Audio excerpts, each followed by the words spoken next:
గత కొన్ని రోజులుగా ప్రపంచవ్యాప్తంగా ఉన్న సముద్ర తీరాలలో అసాధారణ మార్పులు చోటుచేసుకుంటున్నాయి. కొన్నిచోట్ల సముద్రపు నీరు ఆకస్మికంగా వెనుకకు వెళ్ళిపోతుంటే, మరికొన్ని ప్రాంతాల్లో విచిత్రమైన ప్రకంపనలు, వింత శబ్దాలు వినిపిస్తున్నాయి. శాస్త్రవేత్తలు దీనిని భూమిలోపల జరిగే భౌగోళిక మార్పులకు సంబంధించి వివరణ ఇస్తుంటే, కొంతమంది ఇది అతి పెద్ద సునామీ రాబోతుందనే సంకేతమని భయపడుతున్నారు. అయితే మరికొందరు మాత్రం ఈ అసాధారణ పరిణామాలను మరో కోణంలో చూస్తున్నారు. వారి అభిప్రాయం ప్రకారం ఇది కేవలం ప్రకృతి మార్పుల వల్ల కాకుండా, సముద్రగర్భంలో ఏదో అద్భుతమైన మరియు భయంకరమైన జీవి మేల్కొంటుందనే సంకేతం. అదే లెవియాథన్. పురాణాల్లో చెబుతువచ్చిన దేవుడు కూడా భయపడే ఓ మహారాక్షసి. పురాణ కథల ప్రకారం లెవియాథన్ అనేది అగ్నిని ఊసే, భీకరమైన శక్తివంతమైన సముద్ర ప్రాణి. ఇది దేవునిచే సృష్టించబడినదైనా, తన శక్తితోనే దేవుడినే భయపెట్టే స్థాయికి చేరుకుంది. దీని శరీరం పొడవుగా సాగి 100 కిలోమీటర్ల వరకు విస్తరించిందని చెబుతారు. దీని నోట్లో నుండి మంటలు రావడం వల్ల ఇది ఉండే ప్రాంతంలో నీరు ఎప్పుడూ వేడిగా ఉంటుందని కూడా పురాణాలు చెబుతున్నాయి. ఈ రాక్షసి నిద్రలో ఉండే సమయంలో సముద్రం ప్రశాంతంగా ఉంటుంది.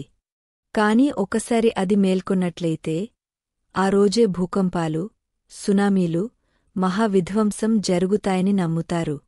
అయితే ఇది నిజమేనా, లేక కేవలం అపోహా? గూగుల్ మ్యాప్స్లో ఓ పెద్ద ఆకృతి కనిపించిందంటూ వార్తలు చక్కర్లు కొట్టాయి.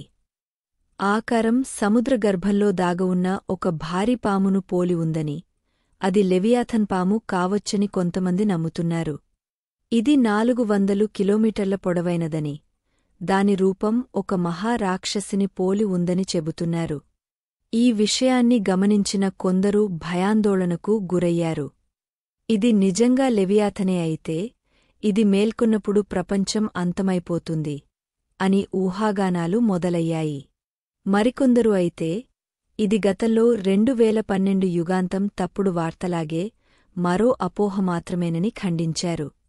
గూగుల్ మ్యాప్స్లో కనిపించే ఆ భయంకరమైన ఆకృతి వాస్తవానికి భౌగోళిక నిర్మాణమే.